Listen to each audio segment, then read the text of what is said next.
ప్రార్థన చేసుకుందాం. ప్రార్థనతో సువార్త కూడికను ఆరంభిస్తాం.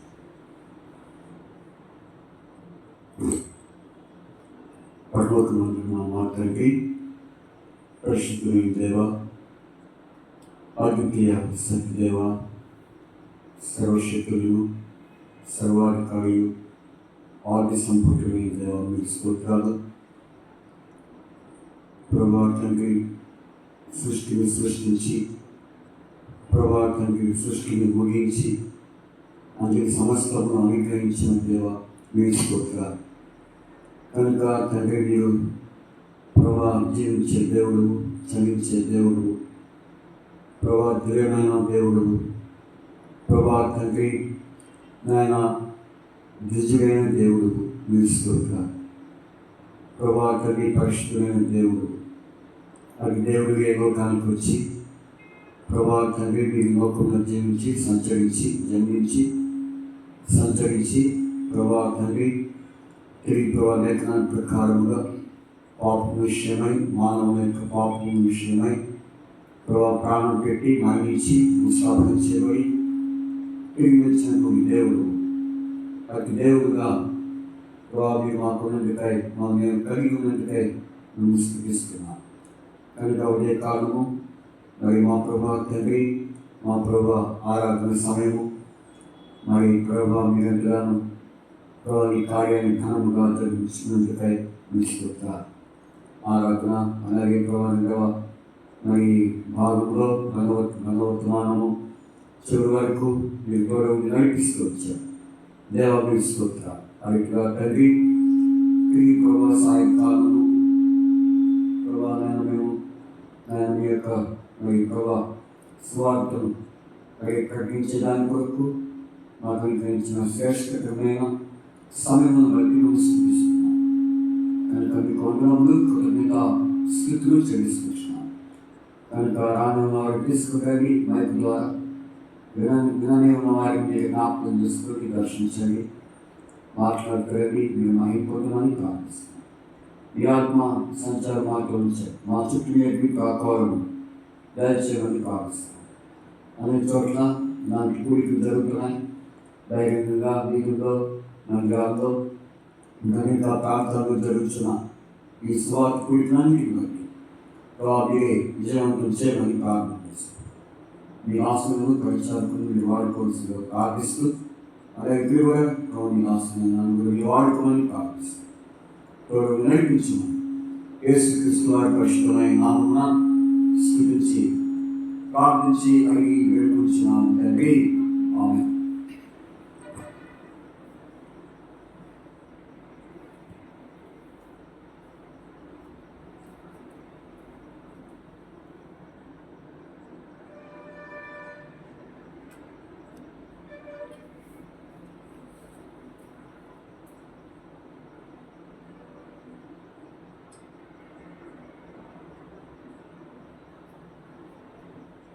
మనము పాటలు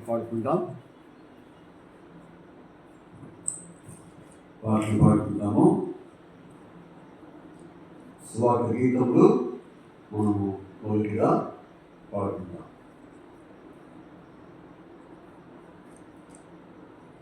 పాటలు ప్రకటన నుంచి 3వ పాట పాడుకుందాం.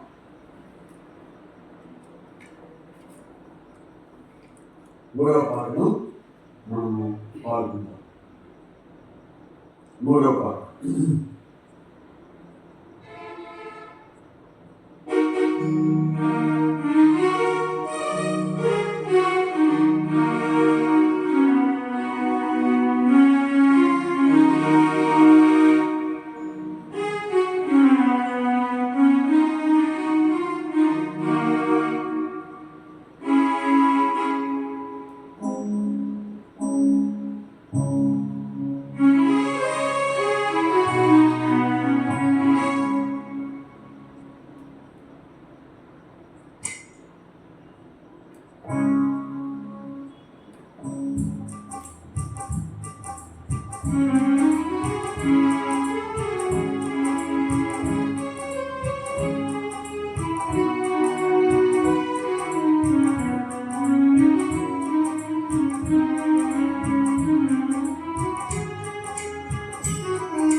మహాదేవుడా నీవే, మహాదేవుడా నీవే, సర్వదాశి సర్వజ్ఞాని, సర్వదాశి సర్వజ్ఞాని, సర్వవ్యాపి యేసు నీవే, సర్వవ్యాపి యేసు నీవే, సర్వవ్యాపి యేసు నీవే, సర్వవ్యాపి యేసు నీవే, మహాదేవుడా నీవే, మహాదేవుడా నీవే, నీదు కార్యము అద్భుతము, గోపదిని ఆలోచన, నీదు సంకల్పం బలమైనది, సర్వ సృష్టికి కర్తవు నీవే, నీవే సర్వమందు ఉన్నవాడవు, నీవే సర్వమందు ఉన్నవాడవు, నీదు కార్యము అద్భుతము, గోపదిని ఆలోచన, నీదు సంకల్పం బలమైనది, సర్వ సృష్టికి కర్తవు నీవే, నీవే సర్వమందు ఉన్నవాడవు, నీవే సర్వమందు ఉన్నవాడవు, మహాదేవుడా నీవే,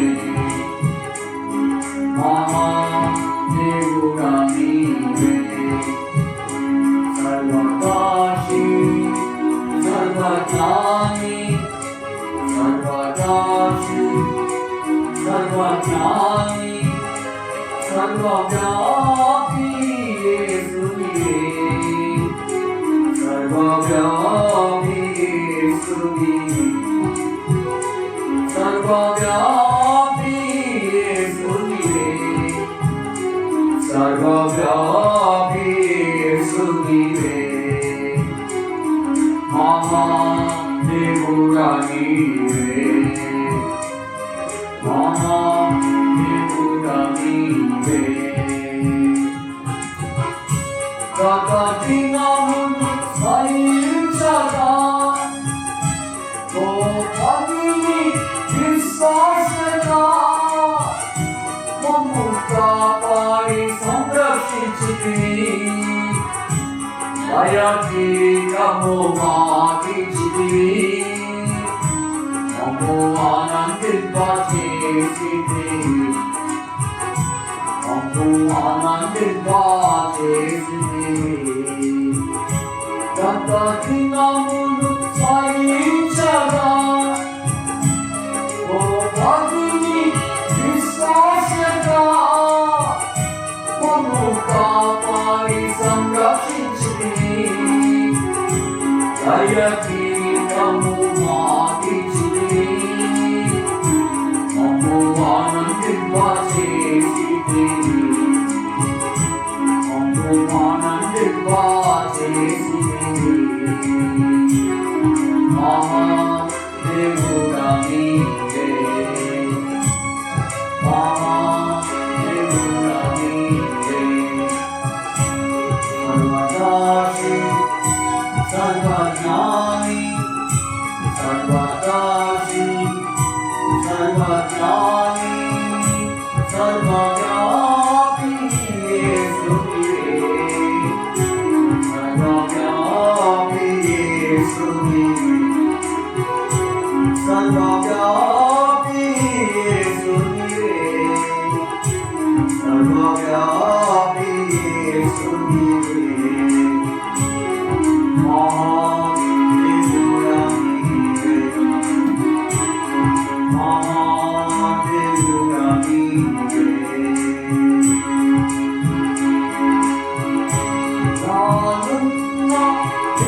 మాటకులో వడిదన్ నీవే మాతో మాట్లాడుము నీవే మాతో మాట్లాడుము రానున్న దినములలో దినములను దయచూపుము మమ్ము నీవే అతిచుకొనుము నీదు మాటకులో వడిదన్ నీవే మాతో మాట్లాడుము నీవే మాతో మాట్లాడుము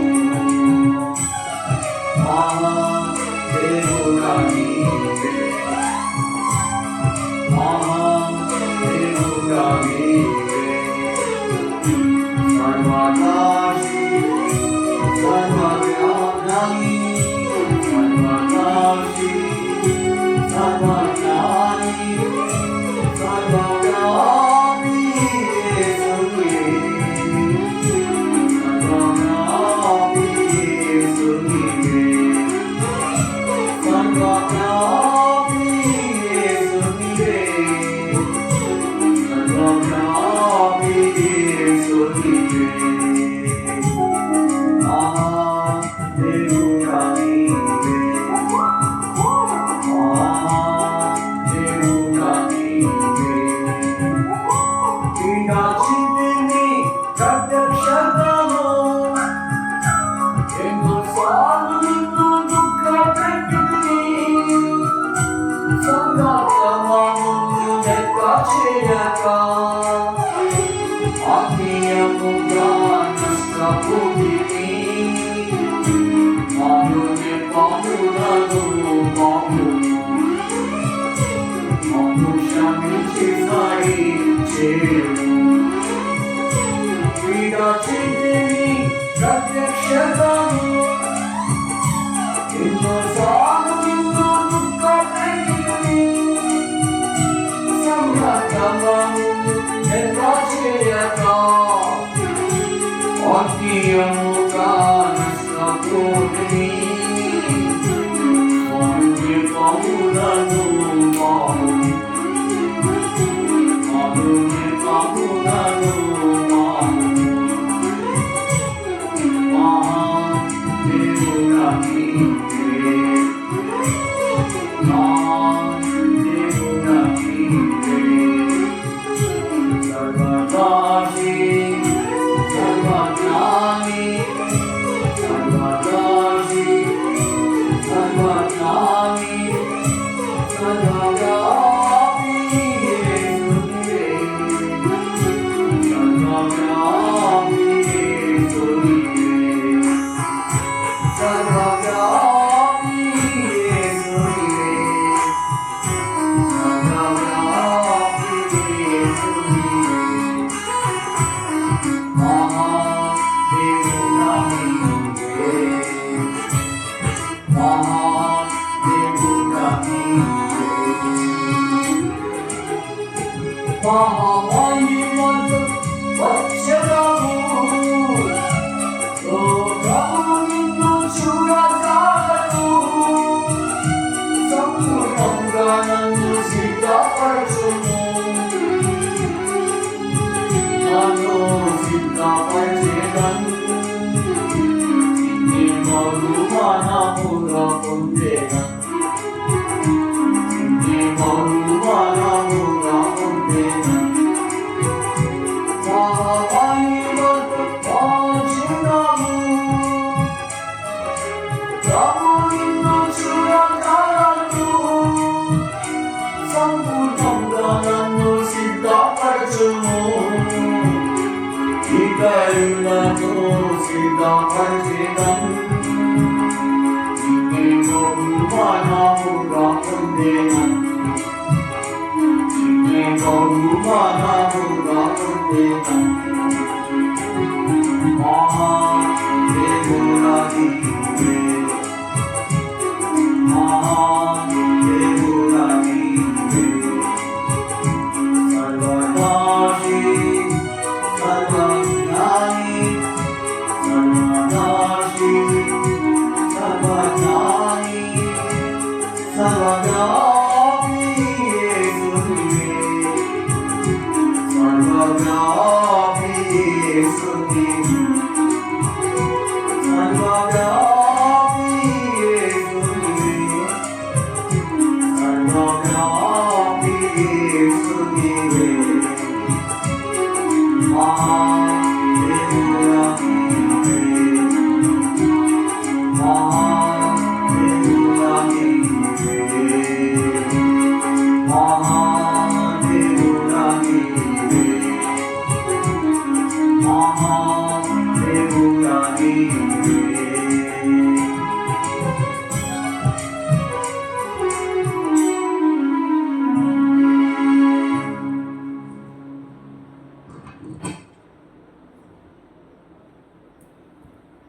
అట్లాగే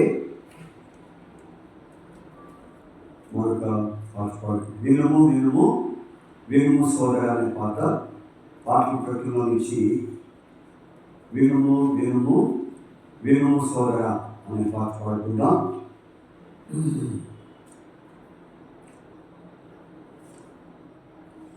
వచ్చేసి 18 వినుము వినుము వినుము సోదర అనే పాట పాడుకుందాం.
చివరిగా మరొక కీర్తన పాడుకుంటాం.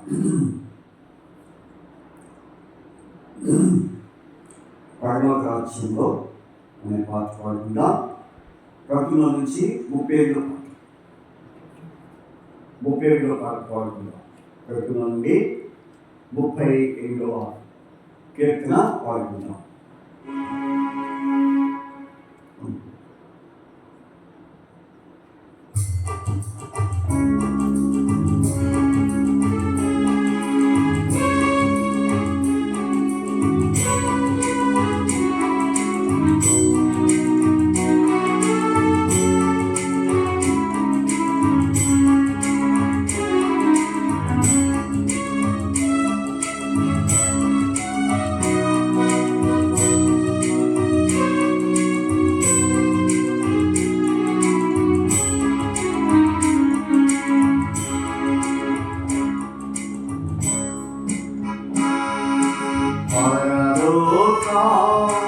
రాజ్యములో నంది ప్రవేశించుడి,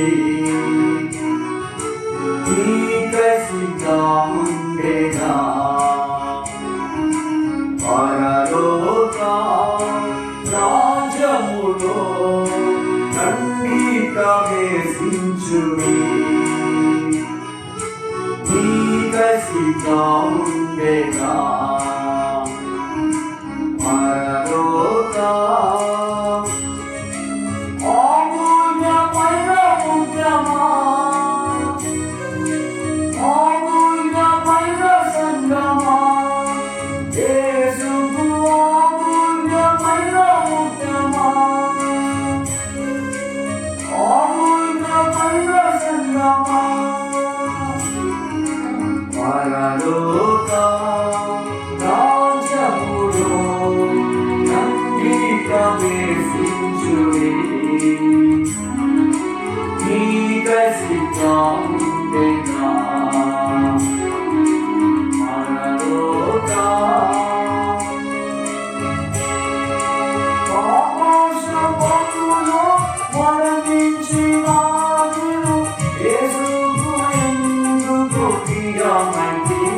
ఆ క్రమంలో మరి ఉద్యోగానికి వేసుకోండి.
ఆనందంతో బహుమానించును సదాకాలము నీతో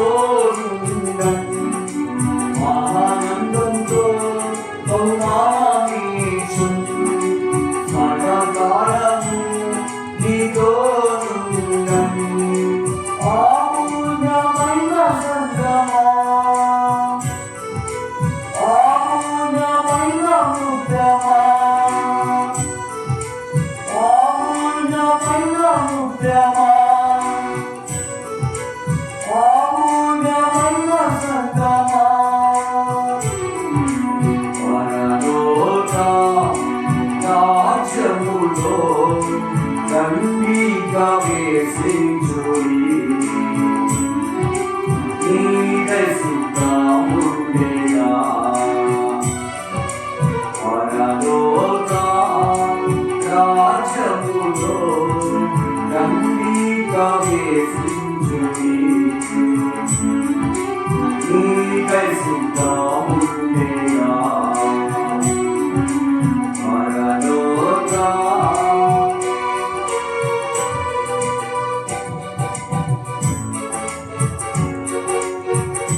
పాడుకొని వాక్యము ధ్యానం చేసుకుందాం.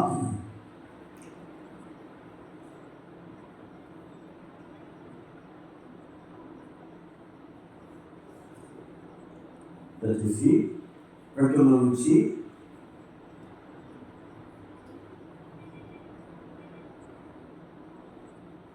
28వ పాట పాడుకుందాము. లేకపోతే 32వ పాట పాడుకుందాం. 32వ పాట. ఓ మానవ, ఒక్కసారి ఆలోచించుకో, నీ జీవితం రేపేమి సంభవించునో నీకు తెలియదు కనుక ఓ మానవ అనే పాట పాడుకుందాం.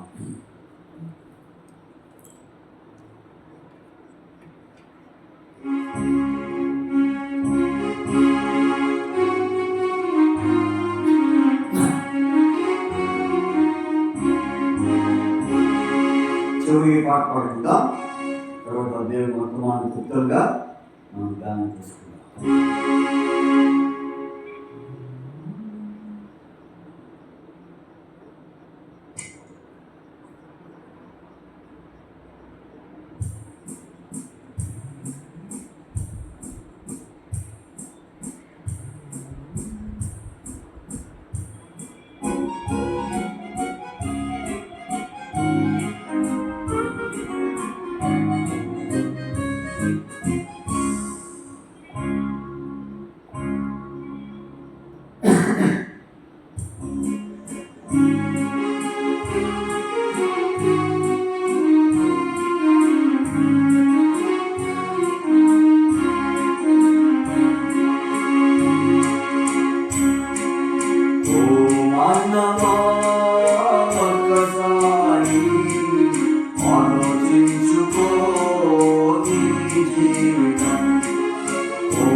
ఏమేమి సంభవించునో నీకు తెలియదుగా ఓ మానవా.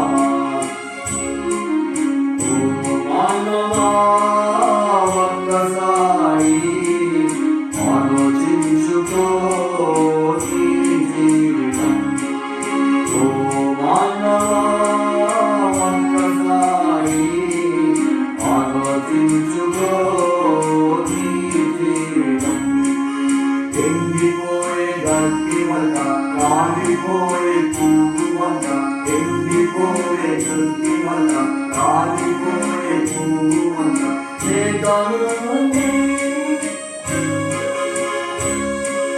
సాగిపోయే నీరంట, చేతనుంది జారే కిందువంట, సాగిపోయే నీరంట.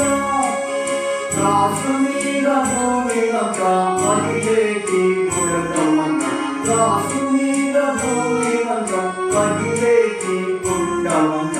ఓ మానవా, ఒక్కసారి ఆలోచించుకో నీ జీవితం. ఓ మానవా, ఒక్కసారి ఆలోచించుకో నీ జీవితం. ఎండిపోయే గడ్డి వల్ల, కాలిపోయే పువ్వు వల్ల, ఎండిపోయే గడ్డి వల్ల, కాలిపోయే పువ్వు వల్ల చేతనుంది జారే కిందువంట, సాగిపోయే నీడవంట, చేతనుంది జారే కిందువంట, సాగిపోయే నీడవంట. రాసు మీద ధూళివంక మహిళకి గుండవంక, రాసు మీద ధూళివంక మహిళకి గుండవంక.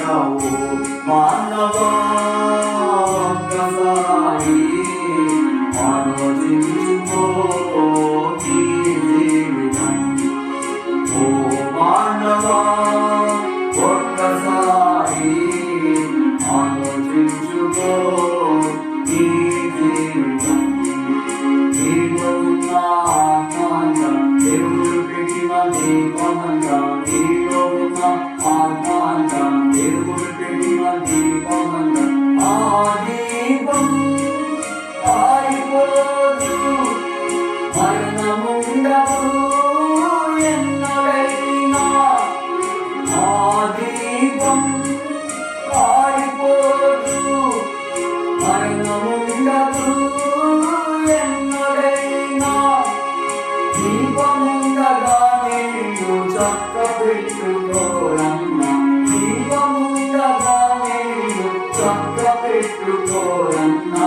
ఓ మానవా, ఒక్కసారి చించుకో నీ జీవితం.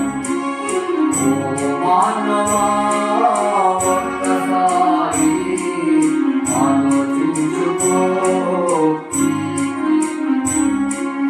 ఈ జీవం కొంతసేపు కనబడదు అంతలోన, ఈ జీవం కొంతసేపు కనబడదు అంతలోన, మాయమైపోయే ఆవిరంట, ఎగిరిపోయే గుమ్మంట, మాయమైపోయే ఆవిరంట, ఎగిరిపోయే గుమ్మంట.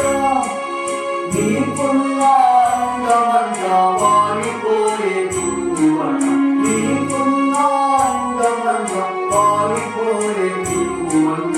ఓ మానవా, ఒక్కసారి ఆలోచించుకో నీ జీవితం.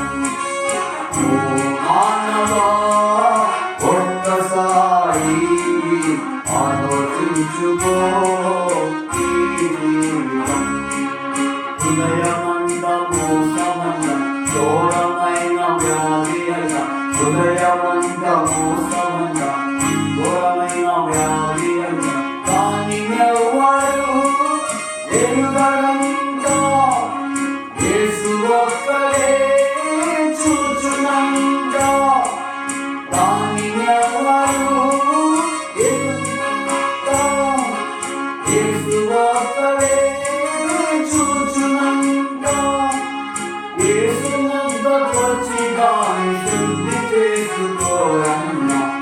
యేసునందపరిచి దాని శుద్ధి చేసుకోరన్నావు మానవా ఒక్కసారి ఆలోచించుకో జీవితం ఓ మానవా ఒక్కసారి ఆలోచించుకో ఈ జీవితం ఆలోచన ఒకసారి పడుతుందా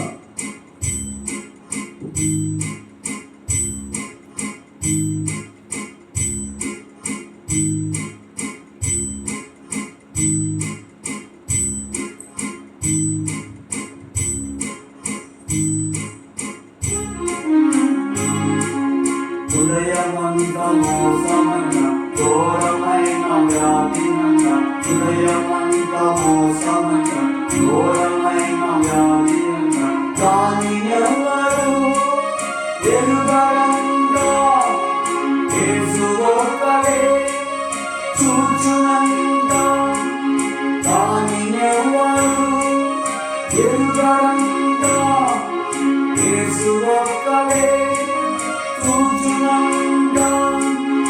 యేసునందపరిచి దాని శుద్ధి చేసుకోరన్నా యేసునందపరిచి దాని శుద్ధి చేసుకోరన్నావు మానవా ఒక్కసారి ఆలోచించుకో ఈ జీవితం మానవా ఒక్కసారి ఆలోచించుకో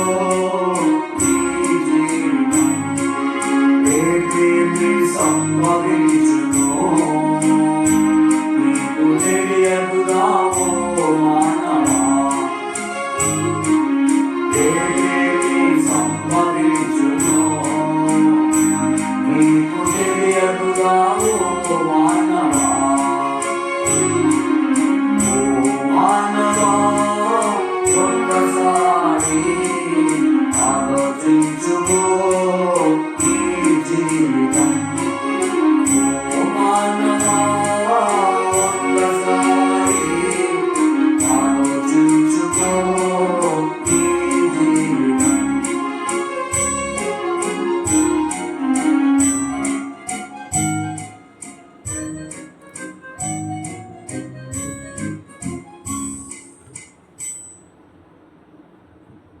బైబిల్ పాట పాడుకుందాం దేవుని వాక్యము ప్రవేశించక ముందు బైబిల్ పాట పాడుకుందాం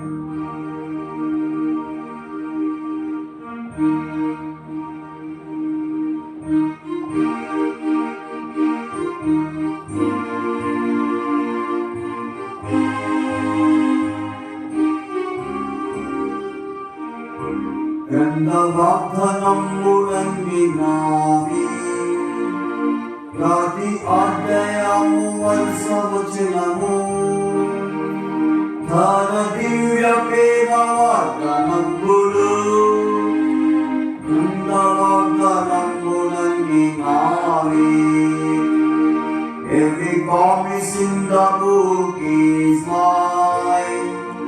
Every chapter, every verse, every line are the blessings of God divine. Every promise in the book is mine. Every promise in the book is mine.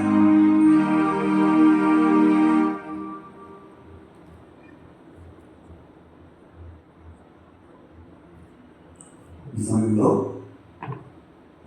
ఇప్పటివరకు స్వార్థ పాటలు మనం పాడుకుంటూ వచ్చాం. అయితే ఇప్పుడు దేవుని యొక్క వాక్యము ఆధారంతో మరి కొన్ని మాటలు మనము చూసుకుందాం.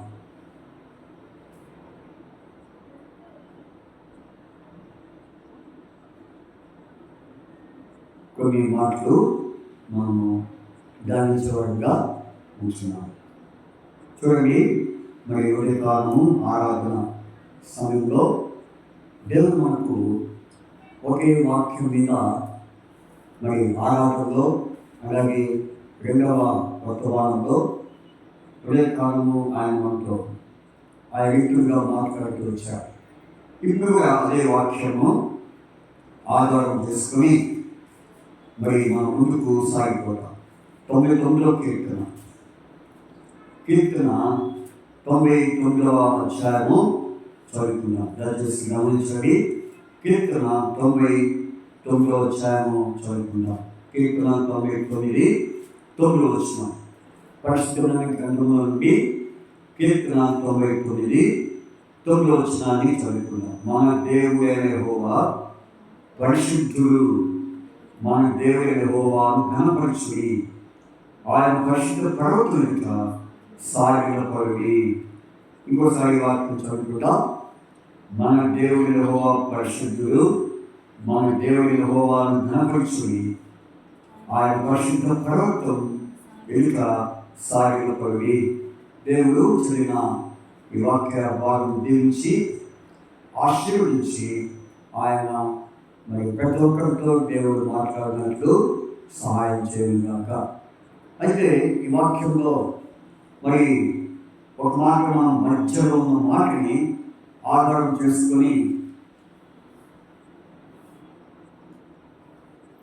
మధ్యలో ఉన్న మాటలను ఆధారం చేసుకొని మనము ఉదయకాలము ఆరాధన మరి కార్యక్రమంతో ఈ వాక్యం ద్వారా నడుపుతూ వచ్చారు.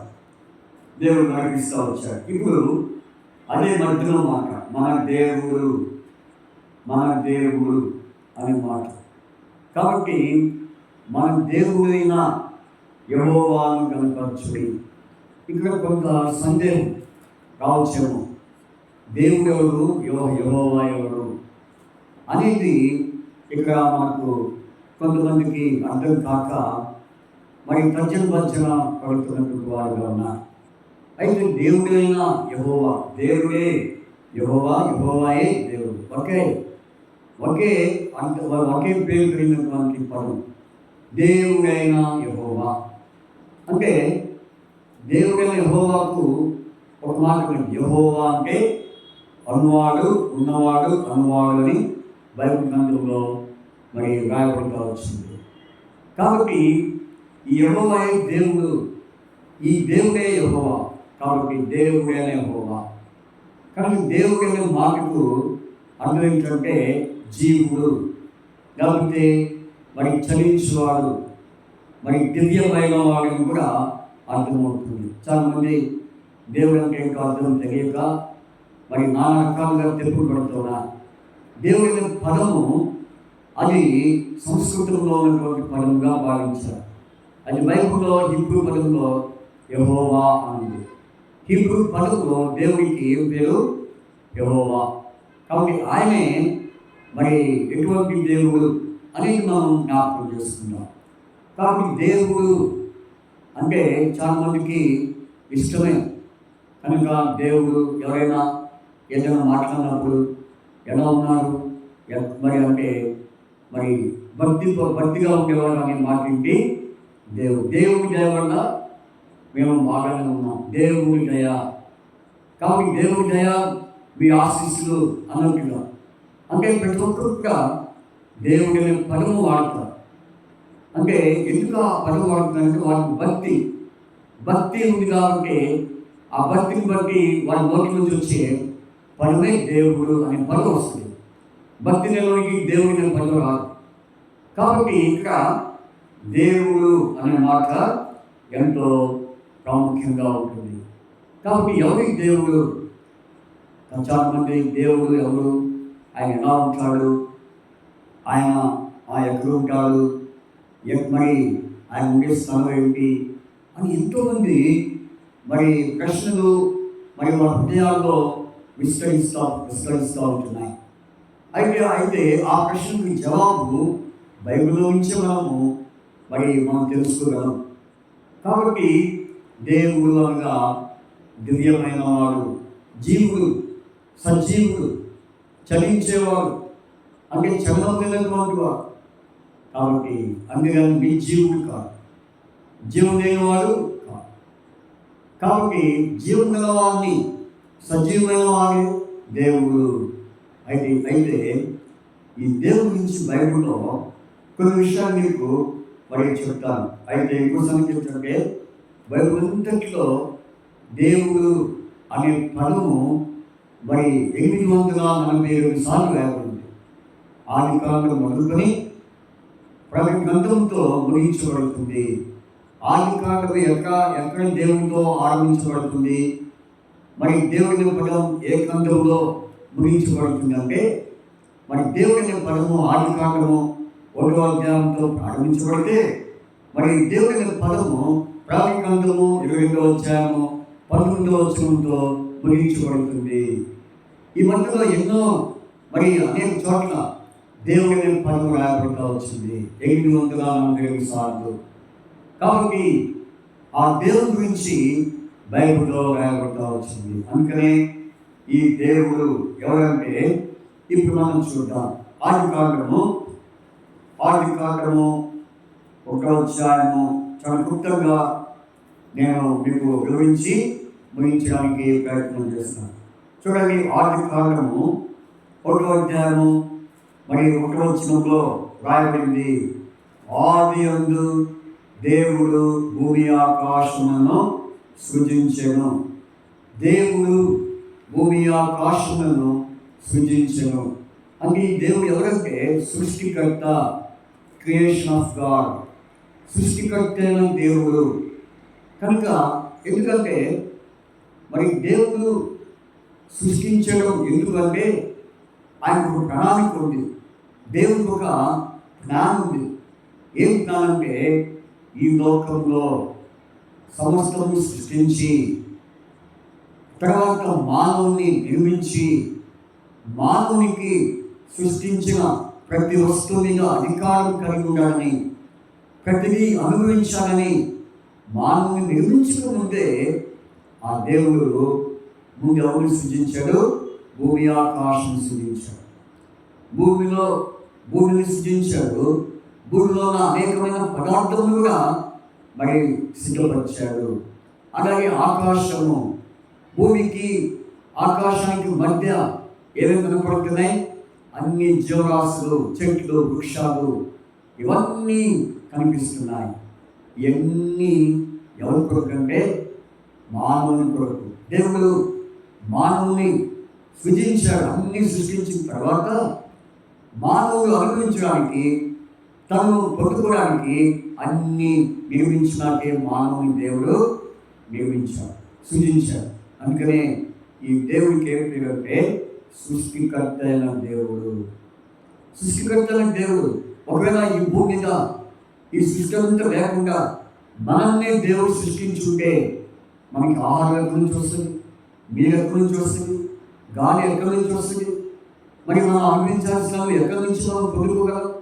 అందుకనే మనల్ని మానవుని లోకంలో నిర్మించకముందే, మనిషిని, స్త్రీని, పురుషుని ఈ లోకంలో పుట్టించకముందే అన్నీ మన కొరకు ఆయన సిద్ధపరిచాడు. గాలి, నీరు, ఆహారము సమస్తము. చూడండి, ఇంకో విషయం చెప్పాలి. అన్నిటిని సృష్టించిన దానిలో ముఖ్యమైన మూడు ఏం చెప్పండి? నీరు, గాలి, ఆహారం. ఈ మూడు ప్రతి జీవికి, ఆత్మ ఉన్న మనిషికి, ఆత్మ లేని జీవికి అవసరం. అందుకనే దేవుడు సమస్తము సృష్టించి, అందరి సమస్తము సృష్టించి ఏం చేశాడు? మానవుని తన యొక్క రూపంలో మరి తన రూపంలో చేసుకొని మానవుల్లో జీవాత్మను ఉండాడు. మానవుడు ఏమయ్యాడు?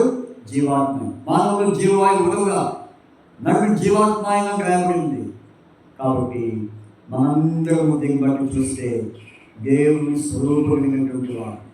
చూడండి, దేవుడు ఎలా చూడండి, ఆయన రూపంలో మనల్ని సృష్టించుకున్నాడు. కాబట్టి అందుకని ఆయన రూపంలో మనం సృష్టించుకున్న తర్వాత మనకి ఏ రూపాలు ఉన్నాయో ఆయన కూడా అదే రూపంలో ఉంటాయి. 2 కళ్ళు, 2 చేతులు, 2 కాళ్ళు, అంతే. కాబట్టి 5 కాళ్ళు, 5 చేతులు లేకపోతే 7 కాళ్ళు, 7 చేతులు అయ్యా అట్లా ఏం లేవు. అందుకనే చూడండి, బైబిల్లో చెప్పబడుతుంది ఆది కాలంలో 20 వచ్చారు, 1వ అధ్యాయం 20 వచ్చారు.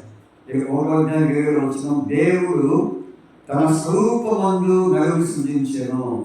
చూడండి ఎంత గొప్ప ధన్యత ఇది. దేవుని రూపంలో నలుగురిని సృజించుకున్నారు. దీన్ని బట్టి చూస్తే మనం చాలా ధన్యులం. అంటే మనం ఎట్లున్నామో దేవుడు కూడా అలాగే ఉన్నాడు. దేవుడు ఎట్లున్నాడు మనం కూడా అంతే ఉన్నాం. అట్లా అని చెప్పి మనం దేవుడు కాదు, ఆయన రూపంలో మనల్ని నిర్మించుకున్నాడు. అందుకని ఆయనకి ఏం పేరు? సృష్టికర్త అయిన దేవుడు. సృష్టిని నిర్మించి సృష్టిలో సమస్తమును కలుగు చేసి మానవు నిర్మించి మానవునికి అన్నింటినీ సిద్ధపరిచినవాడు దేవుడు. ఆయనే ఆయన వాడు యెహోవా అనువాడు, ఉన్నవాడు, అనువాడు దేవుడు. సరే, రెండో విషయం చూస్తాను.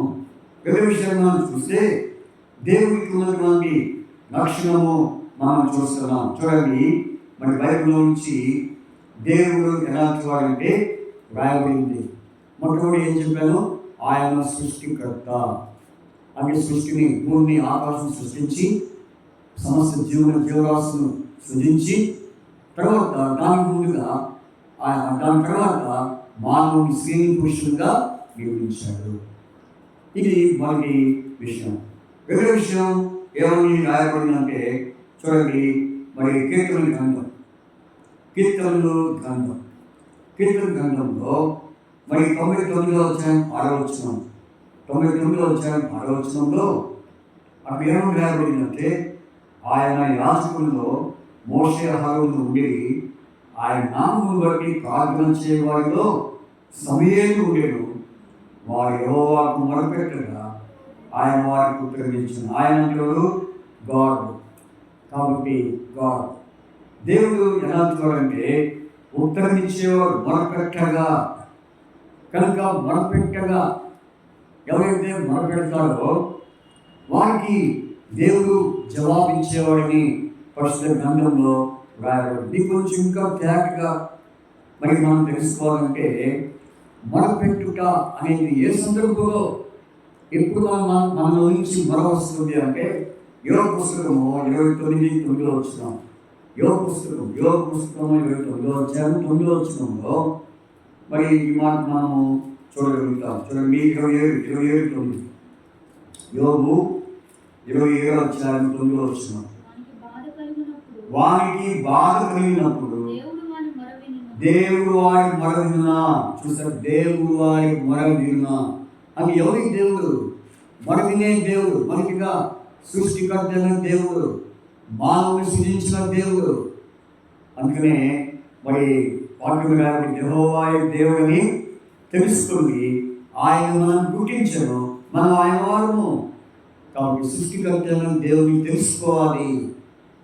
ఆయన తెలుసుకున్నప్పుడే ఆయనలో మనకు అర్థమవుతుంది. ఆయన తెలుసుకున్నప్పుడు ఆయనలో మీకు అర్థం కాదు. తెలుసుకోవాలని ఆశ కలిగినప్పుడు, తెలుసుకోవాలని నీకు ఆసక్తి కలిగినప్పుడు అప్పుడు దేవుని యొక్క విషయంలో, దేవుని యొక్క సన్నిధిలో నేను తెలుసుకుంటాను. అందుకని యెహోవా దేవుడిని తెలుసుకొని ఆయన మనల్ని పుట్టించు. కాబట్టి మనకి మనం తెలుసుకోవాల్సింది ఏంటంటే దేవుడు ఎవరు? సృష్టికర్త. మరి సమస్త జీవుని సృజించి మానవుని నిర్మించిన దేవుడు. ఆయన తెలుసుకోండి. రెండవది మనం చూస్తే మొర వినే దేవుడు. మొర వినే దేవుడు అంటే మొర అనేది ఎప్పుడు వస్తుంది చెప్పండి? ఎప్పుడు వస్తుంది? బాధలో ఉన్నప్పుడు, కష్టంలో ఉన్నప్పుడు, శ్రమలో ఉన్నప్పుడు, హింసలో ఉన్నప్పుడు, వ్యాధిలో ఉన్నప్పుడు, కష్టంలో ఉన్నప్పుడు, ఆపదలో ఉన్నప్పుడు ఏమొస్తుంది చెప్పండి? మొర వస్తుంది. గొంతులో నుంచి, హృదయంలో నుండి గొంతులో నుంచి మొర బయటికి వస్తుంది. అందుకనే ఇశ్రాయేలు ప్రజలు మనం తీసుకుంటే వారు ఏం చేశారు చెప్పండి? మొరపెట్టినారు. ఏ పరిస్థితుల్లో వారు మొరపెట్టారంటే వారు 430 సంవత్సరాలు, ఇశ్రాయేలు ప్రజలు 430 సంవత్సరాలు ఐగుప్తులో వారు బానిసత్వంగా వెంకిచారం చేస్తున్నారు. ఆ యొక్క పని వారం భరించలేక నింకూర్పులు ఇస్తూ దేవునికి మొరపెడుతున్నారు. బాధలో దేవుడికి మొరపెడుతుంటే వారి మొర దేవుని సన్నిధికి చేయింది. అది దేవుడు విన్నాడు. కనుక మొర వినే దేవుడు. ఈ దేవుడు ఎవరైనా తెలుసుకోవాలన్నా ఆయన వినే దేవుడు, మొర ఆలకించే దేవుడు, మొరపెట్టినప్పుడు ఉగ్రమించే దేవుడని మనం తెలుసుకోవాలి. మనం ఇంకా ఏం తెలుసుకున్నాం? సృష్టికర్త.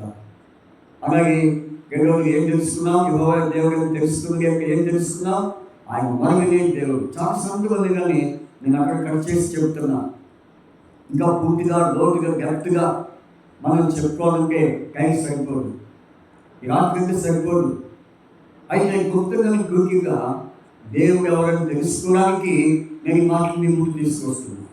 కాబట్టి మూడవదిగా మనం చూస్తే ఆయన మనవినే దేవుడు అని తెలుసుకోవాలి. తర్వాత చూడండి, తర్వాత కీర్తన గ్రంథము 39 వచ్చాయి. కీర్తన 39 వచ్చాయి. కీర్తన 39 అధ్యాయము. కీర్తన 39 అధ్యాయం 10-17 వచ్చిన చదువుదాం. చూడండి, కీర్తన 39 అధ్యాయము. కీర్తన 39 అధ్యాయము చూడండి. కీర్తన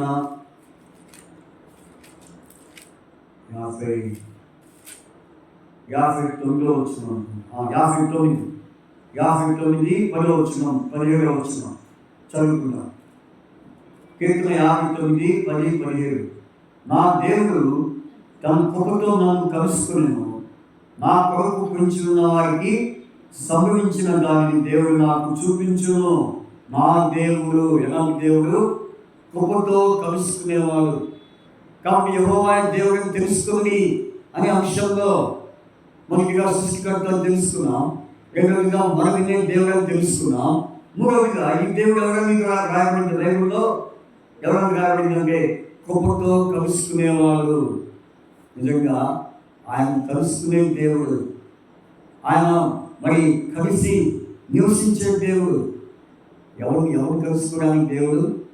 ఎవరు కలుసుకోవడానికి? ఈ భూమి మీద ఉన్న ప్రతి మానవుని, ప్రతి పురుషుని, ప్రతి స్త్రీని, ప్రతి ఒక్కరిని ఆయన కలవాలని, ఆయన చెంతకు రావాలని ఇష్టపడిన దేవుడు. అందుకే ప్రకటన గ్రంథం చూడండి, ప్రకటన గ్రంథంలో రాయబడింది. ప్రకటన గ్రంథం 20వ అధ్యాయము.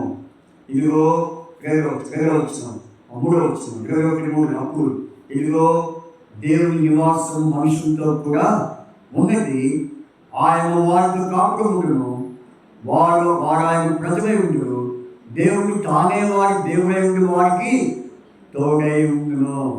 కాబట్టి కలుసుకొని ఎలా ఉంటాడు? ఎందుకు కలుసుకోవడానికి వస్తున్నాడు? నీకు తోడుగా ఉండటానికి. కాబట్టి యెహోవా దేవుడిని తెలుసుకొని అన్న విషయంలో ఆయన ఎవరైనా తెలుసుకున్నావు, మీరు ఎవరు తెలుసుకున్నావు? మూడవదిగా ఆయన కలుసుకొని తోడే ఉన్న దేవుడు. కాబట్టి కలిసేవాడు. అందుకని చూడండి, ఇక్కడ కూడా మనము ఈ స్టేజ్ మీద ఒక వాక్యం ఉంది. ఏ వాక్యం చెప్పండి? నేను నిన్ను కలుసుకొని కరుణాపీఠం నుండి మీకు ఆజ్ఞాపించే సమస్తము నీకు తెలియచెప్పాను. నేను నిన్ను కలుసుకొని. చూడండి ఎంత చక్కగా మరి గుడిగానే దేవుడు ఈ వాక్యము స్టేజ్ మీద సిద్ధపరిచాడు. కాబట్టి ఆయన కలుసుకొని దేవుడు. ఎందుకంటే మనకు అన్ని పరిస్థితులు గుర్తించి, మన అక్కడ గుర్తించి, మన స్థితిని గుర్తించి, మన యొక్క మరి ప్రతి ఒక్క మరి సమస్తము గుర్తించి ఆయన కలుసుకోవడానికి వచ్చాడు. నిజంగా ఈ లోకంలో మనుషులు కాసేపు కలుస్తారు, తర్వాత వెళ్ళిపోతారు. అయితే ఆయన నిత్యము వారితో కాపురం ఉండి వారి తోడైనటువంటి దేవుడు. ఈ దేవుడిని తెలుసుకోవాలని వాక్యం ద్వారా మరి దేవుడు తెలియపరుస్తున్నారు. కాబట్టి దేవుడు ఎవరు? సృష్టికర్త. తర్వాత దేవుడు ఎవరు? రెండవది మనం చూసాం, మనవినే దేవుడు. మూడవది దేవుడు ఎవరంటే కలుసుకొని మనతో, ఈ లోకంలో ప్రతి ఒక్కరితో, అందరితో ఆయన కలిసి జీవించేవాడు. కలిసిపోయేవాడు, దూరమయ్యేవాడు కాదు. ఆ దేవుడిని తెలుసుకోవాలని వాక్యం ద్వారా మనం తెలుసుకోవాలి. కాబట్టి ఇది ఎన్నో విషయం, 4 విషయం. చూడండి, నేను ఇక్కడ చూడండి 17 వచ్చిన, దేవుడు నాకు ఎత్తైన కోటగా కృపగా దేవుడుగా ఉన్నాడు. కాబట్టి 3వ విషయంలో మనం ఈ వచనం చెప్పుకున్నాం. దేవుడు ఎలాంటి వాడంటే కృపగల దేవుడు. కృపతో కలుసుకోవాలి. ఆయన కృప మన మీద ఎప్పటికీ ఉంటుంది. గుర్తుపెట్టుకోండి, కృప అంటే అర్థం ఏంటంటే, నేను టూకీగా చెప్తాను. కృప అంటే అనర్హమైన మనల్ని అర్హులుగా చేయడమే కృప. ఈ లోకంలో మనం వాస్తవంగా అర్హులం కాదు, అనర్హులము. దేవుడు మనల్ని కలుసుకోవడం అంటే మన అర్హులమనే, మన అంత భాగ్యవంతులమనే, మన అంత మంచివాడమనే, మన అంత నీతివంతులమనే, మన అంత పరిశుద్ధులమనే కాదు. మనం ఎటువంటి వారమైనా ఆయన కృపతో మనం కలుసుకునే దేవుడు.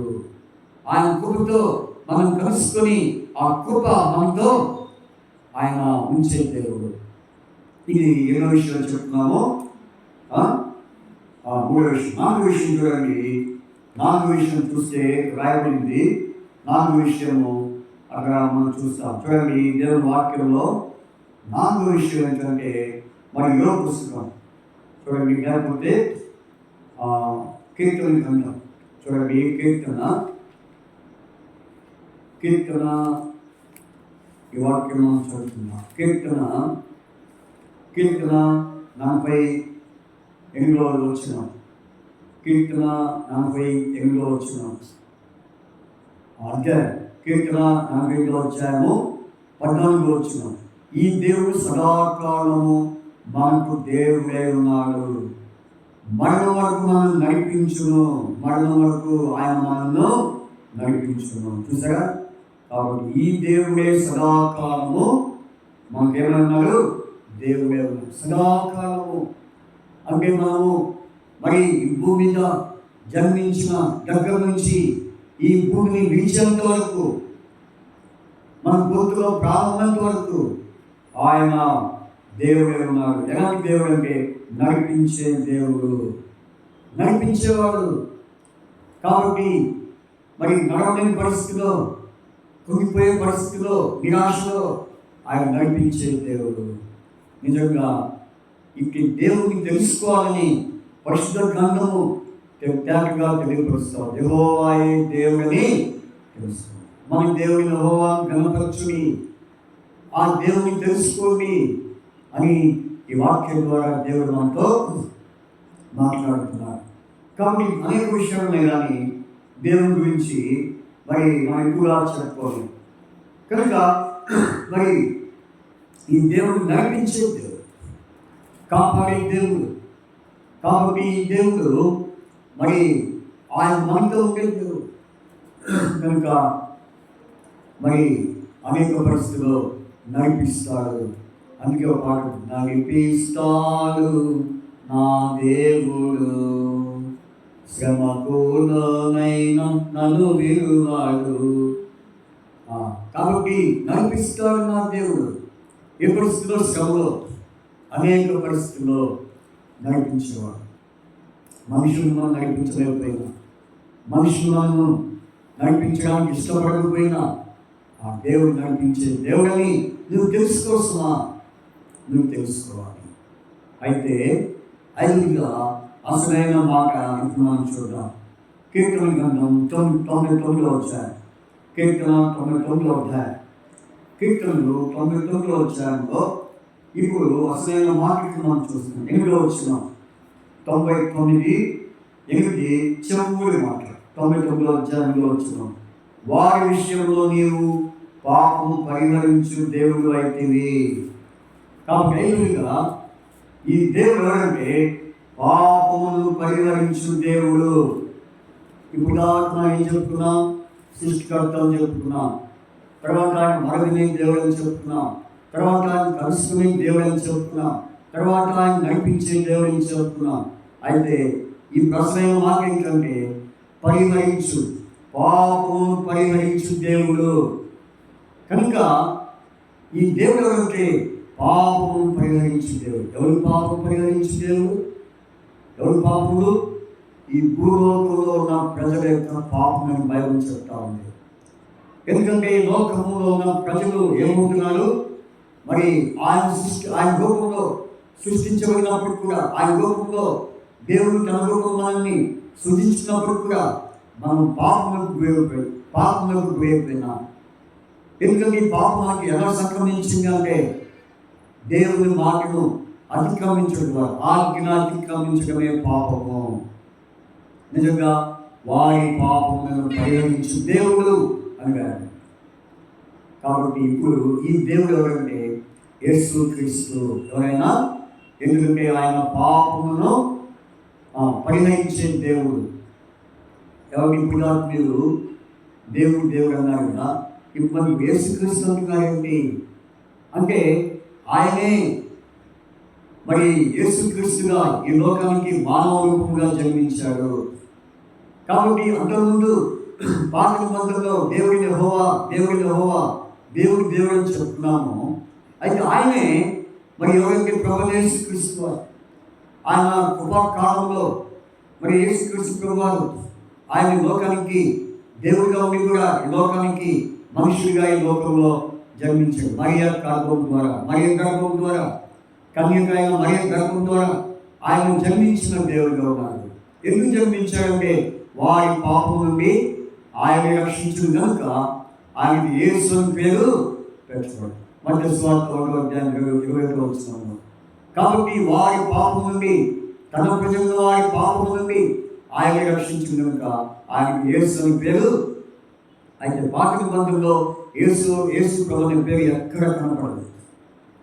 అయితే కొత్త నిబంధనలో యేసు క్రీస్తు అనే పేరు వచ్చింది. ఆయన ఆ దేవుడే, ఈయనే యేసు క్రీస్తు. ఈ లోకానికి వచ్చి మానవాన్ని పాపములను పరిహరించడానికి మరి లేఖనం ప్రకారంగా ఈ లోకానికి వచ్చాడు. కాబట్టి ముందుగా ఆయన గురించి ప్రవక్తల ద్వారా స్టేట్మెంట్ ఇవ్వబడింది. ఆ ప్రకారంగా ఆ ప్రవచనాన్ని కూడా నెరవేర్చడానికి ఆయన యేసుక్రీస్తు ప్రభుగా ఈ లోకానికి వచ్చాడు. ఎందుకు? వారి పాపమును పరిహరించు దేవుడు.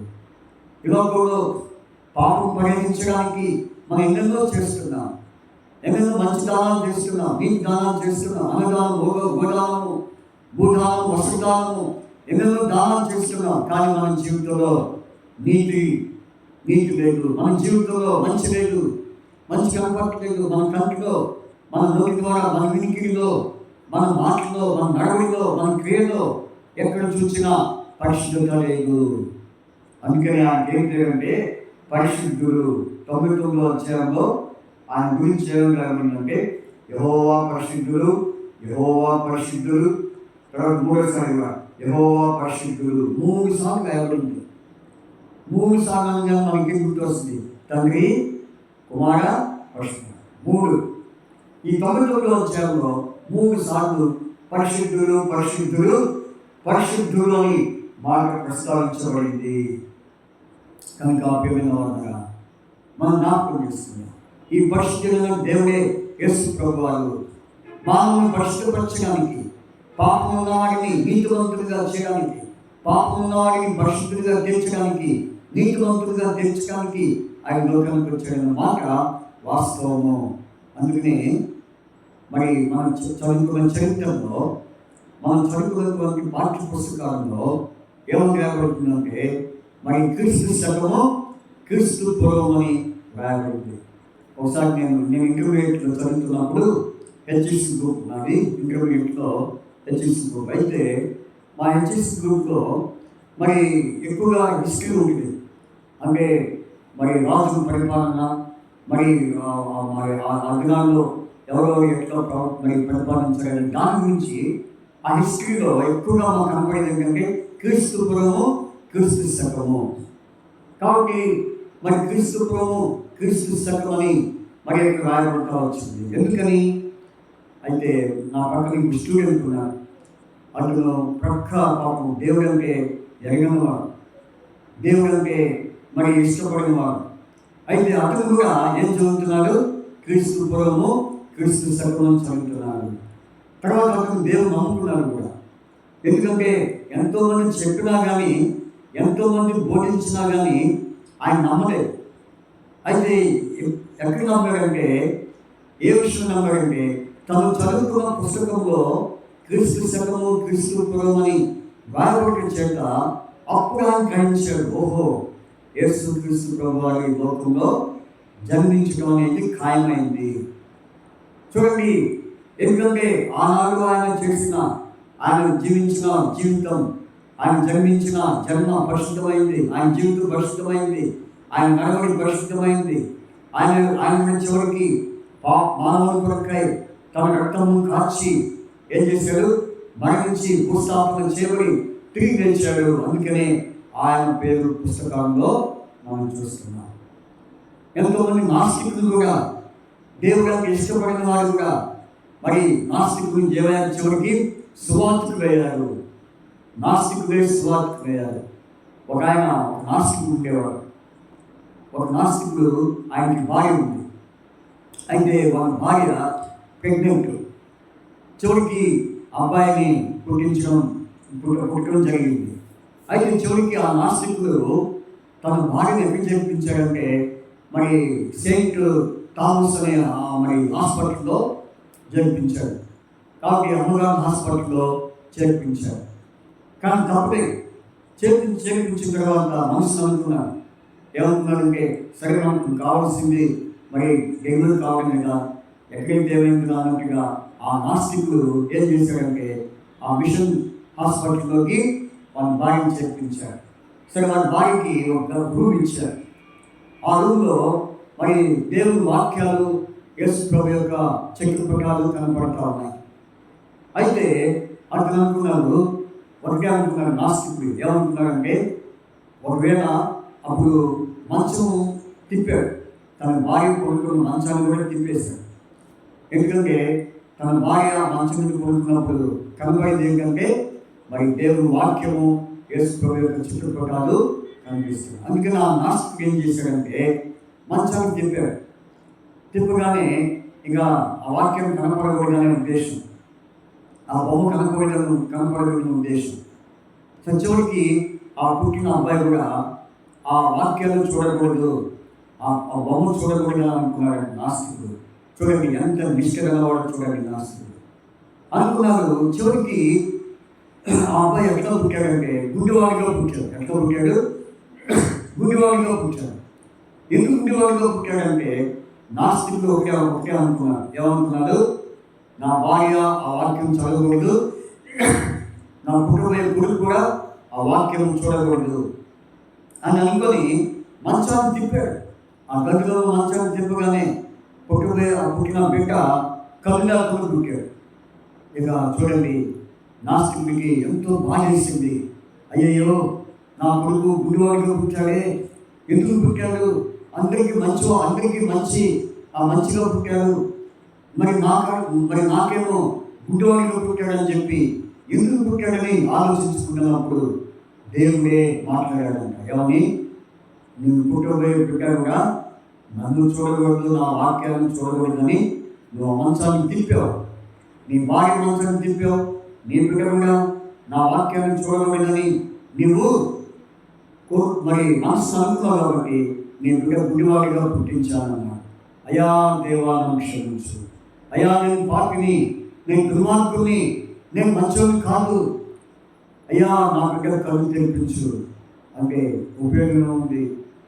చివరికి ఆ నాస్తికుడు క్రీస్తు ఎగిరిన తర్వాత అప్పుడు తిరిగి ఆ బిడ్డ కళ్ళు తెరిపించాడు దేవుడు. ఇది వాస్తవం జరిగిన విషయం, నేను కట్టుకలుగా చెప్పట్లేదు. కాబట్టి ప్రియమైన వాళ్ళ ఎందుకు చెప్తున్నానంటే నాస్తికుడైనటువంటి వాడే దేవుడు తెలుసుకొని దేవుని మార్గంలోకి వచ్చారు, పరిశుద్ధ మార్గంలోకి వచ్చారు. కాబట్టి నేను ఎందుకు చెప్తున్నానంటే ప్రతి ఒక్కరిని దేవుడు క్షమించేవాడు. ప్రతి ఒక్కరిని క్షమించి మనందరూ పాపం కొరకు తను మరి మనం పడవలసిన శిక్ష, పాపం నిమిత్తం మనం భరించాల్సిన శిక్ష మనకు బదులుగా ఆయన తన రక్తాన్ని కాల్చాడు. పరిహారం అంటే అర్థం ఏంటంటే బదులుగా అంటే పరిహారం అంటే బదులుగా. దేనికి బదులుగా? మనకు బదులుగా యేసుకున్నాడే ఆయన రక్తాన్ని కాల్చి ఆ రక్తంతో మనం పాపం కడిగివేసి మనం క్షమించడానికి ఆయన శిలువలో పాటుపడి రక్తం చెందించి మరణించాడు. అందుకనే ఆయనకి ఏం పేరు? పాపం పరిహరించు దేవుడు.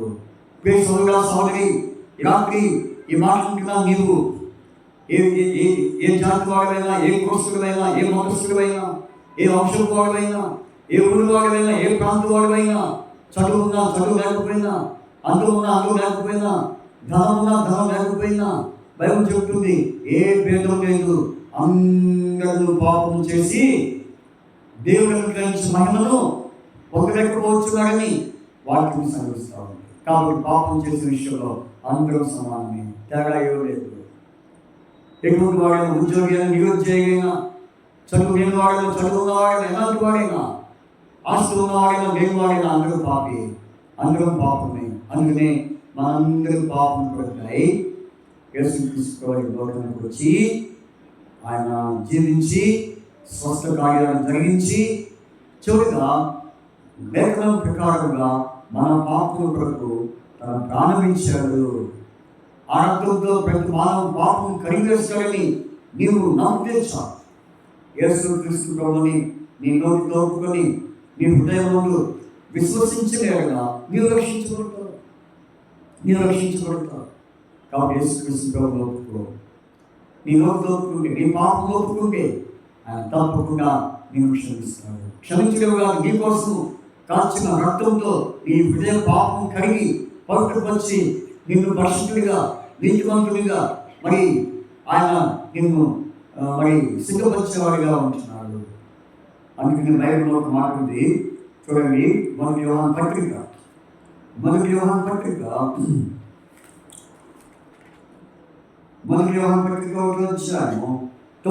మన పాపం ఎన్నో వచ్చిన కూడా మనము పాపం లేని వాడని చెప్పుకుని మనమే మోసపుచ్చుకుంటాము, మరియు మనలో సత్యం ఉండదు. మన పాపమును మనం ఒప్పుకొని ఆయన నమ్మదగిన వాడు, నీతిమంతుడు కనుక ఆయన మన పాపము క్షమించి సమస్త దుర్నీతి నుండి మనల్ని పవిత్రులుగా చేయను.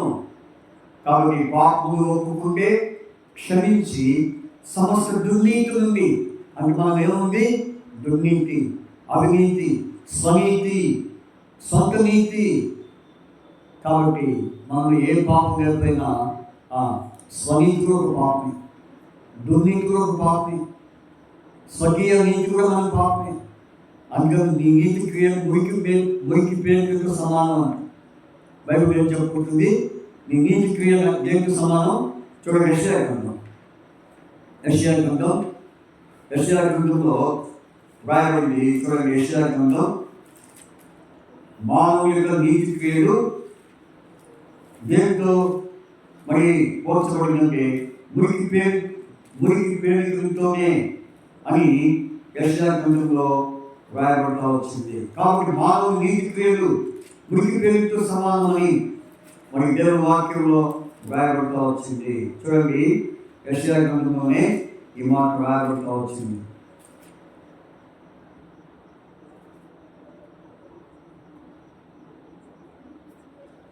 యెషయా గ్రంథము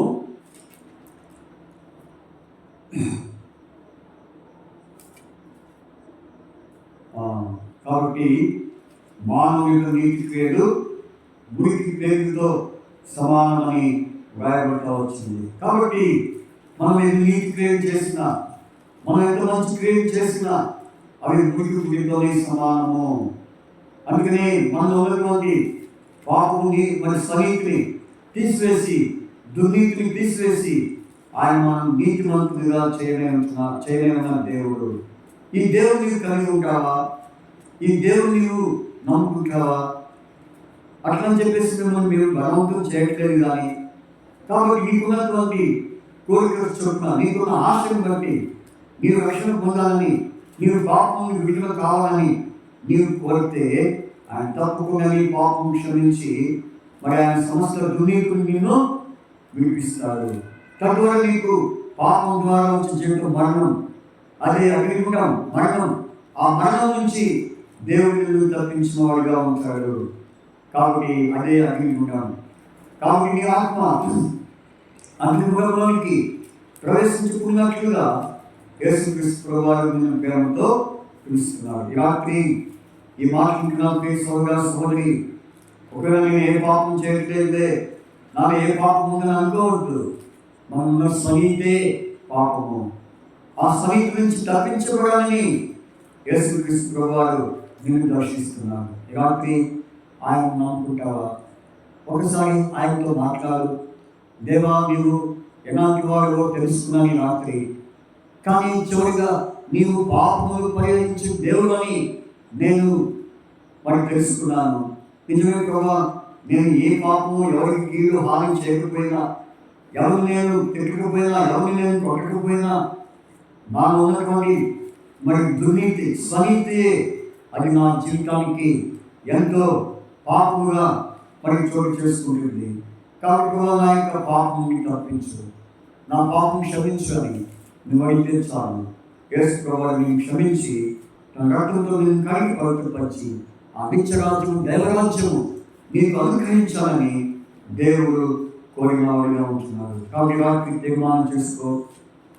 ఈ రాత్రి నీవు ఒక తీర్మానానికి వస్తే తప్పకుండా ఆయన నీతో మాట్లాడతాడు. ఆయన ఎదురుకు వస్తాడు, నిన్ను కలుసుకుంటాడు. నిన్ను కలుసుకొని నీతో మాట్లాడి నీకు నెమ్మది, సమాధానమును, సంతోషమును ఆయన కలుగు చేసే దేవుడిగా ఉంటాడు. ఒకసారి వచ్చి చూడు, ఒకసారి ఆయనతో మాట్లాడి చూడు, ఒకసారి ఆయన వైపు చూడు. ఆయన నీకు కనిపిస్తాడు, ఆయన నీతో మాట్లాడతాడు. కాబట్టి దేవుడు ఎవరంటే చెప్పండి, సృష్టికర్త. రెండవదిగా మనవినే దేవుడు. మూడవదిగా ఏం చెప్తున్నా? మూడవది ఏ దేవుడినా? కలుసుకునే దేవుడు. కాబట్టి అందుబాటులో కాదు, ఈ దేవుడు నడిపించే దేవుడు. చివరిగా పాపమును పరిహరించే దేవుడు. ఈ దేవుడిని తెలుసుకోవాలని నీవు ఆశపడితే నీవు తప్పకుండా రక్షించబడతావు. కాబట్టి ప్రభువు యేసు క్రీస్తు వారు యేసును విశ్వాసం ఉంచితే నీవు రక్షించబడతావు. ఆయన మన కొరకు లోకం జన్మించి, ఇంకొకసారి చెప్తున్నా, ఆయన లోకంలో మన కొరకు, మన పాపం కొరకు జన్మించి, మన పాపం కొరకు ఆయన ప్రాణం పెట్టి, మన పాప నిమిత్తం మరణించి, ఆయన భూస్థాపన చేయబడి తిరిగి మూడవ రోజు లేచాడు. ఇది వాస్తవము. తిరిగి రాబోతున్నారు. ఆయన తిరిగి రాబోయే దేవుడు. రెండవ రాకగా ఆయన రాబోతున్నారు. కాబట్టి ఆ రెండవ రాక సమయించబోతుంది. కాబట్టి రెండవ రాకకి ముందే యేసుక్రీస్తు ప్రభువును మీ సొంత రక్షకుడిగా అంగీకరించవా? మీ సొంత రక్షకుడిగా అంగీకరించవా? ఆ యేసు ప్రభు వచ్చినప్పుడు నిన్ను కూడా ఆ నిత్యరాజ్యము దైవరాజ్యంలోనికి నిన్ను తీసుకెళ్ళి అక్కడ నీతో ఆయన సహవాసం చేస్తాడు. అక్కడ సమాధానం ఉంటుంది, అక్కడ నెమ్మది ఉంటుంది, అక్కడ సంతోషం ఉంటుంది, రోగాలు ఉండవు, గొప్పలు ఉండవు, బాధలు ఉండవు, కీడు ఉండదు, ఏది ఉండదు. ఇవే కాదు, దేవుని రాజ్యంలో సంతోషము సమాధానంతో ఉంటారు. కాబట్టి రాత్రి తీర్మానం చేసుకుంటే తప్పకుండా నిన్ను రక్షిస్తాడు. కాబట్టి ఈ దేవుడు ఎవరంటే చివరిగా మనందరి పాపం పరిహరించి మనం రక్షించే దేవుడిని తెలుసుకున్నాం. ఇది దేవుడు నీకు కావాలని కోరితే ఈ రాత్రి తీర్మానం చేసుకో. ప్రభువును క్షమించు, నీ రక్తంతో కడుగు, నన్ను నిండుగా చేసుకో. నీ కుమార్తెగా, నీ కుమారుడిగా నన్ను ఏర్పాటు చేసుకో. నీ రాజ్యంలో నన్ను తీసుకో.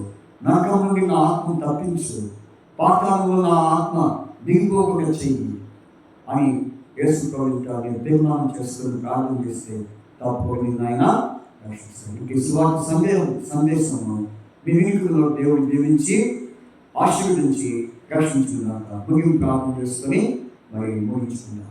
పదవి తండ్రి యేసు ప్రభువుని స్తోత్రం.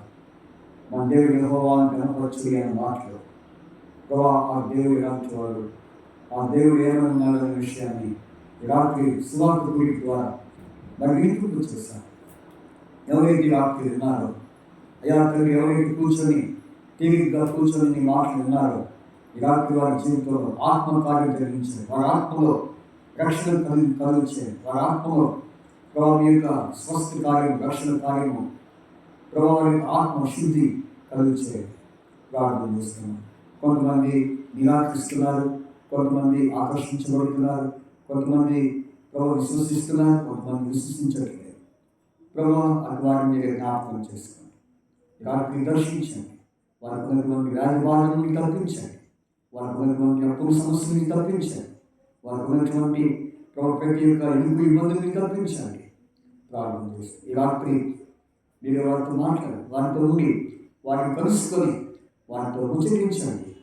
ప్రభావ మీ యొక్క శాంతి, సమాధానము వారి కుటుంబాల్లో వారి జీవితంలో దయచేయమని ప్రార్థిస్తూ ఈ రాత్రి చెప్పబడిన మాటలు ప్రభు ఎవరైతే నుంచి వచ్చారో వారి జీవితాల్లో గొప్ప కార్యము, స్వస్థ కార్యం, రక్షణ కార్యము, ప్రభావ స్వకార్యము, గొప్ప కార్యం జరిగించమని ప్రార్థిస్తూ నడిపించమని యేసుక్రీస్తు వారి పరిశుద్ధమైన నామమున స్తుతించి ప్రార్థించి వేడుచున్నాము తండ్రి. మన తండ్రి అయిన దేవుని ప్రేమ, కుమారుడు యేసుక్రీస్తు వారి కృప, పరిశుద్ధాత్మిక సహవాసము కూర్చున్న మనందరికీ ఆయన కృపాకుల నుండి నడిపించిన దాకా ఆమె అందరికీ ప్రైజ్.